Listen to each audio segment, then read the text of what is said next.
s'active dans ma vie?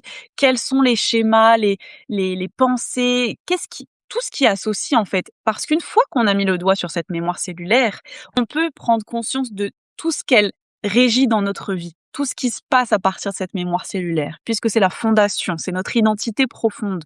Donc tout le reste, en fait, va découler de ça et ça nous permet vraiment de mettre en lumière et de se dire: «Ah ouais, waouh, là, aujourd'hui, mettons que j'ai une mémoire cellulaire d'illégitimité. OK, bah, comment est-ce que je pense? Comment est-ce que j'agis? Ah ouais, en fait, ça met en lumière tout ça dans mes relations. Je me sens jamais assez. J'ai l'impression que je ne fais jamais assez. Je ne passe jamais à l'action», et cetera, et cetera. Et en fait, c'est hyper intéressant parce que ça met en lumière toutes les dynamiques qui sont autour.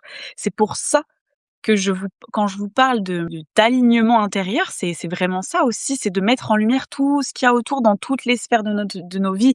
Parce qu'il faut pas croire, on peut parler, là de business, on peut parler d'entrepreneuriat, mais en fait tout est lié, vraiment tout est lié. La relation qu'on a avec nous-mêmes, la relation qu'on a avec les autres, nos schémas, nos entreprises, tout est lié à ces mémoires cellulaires, à nos émotions, et cetera.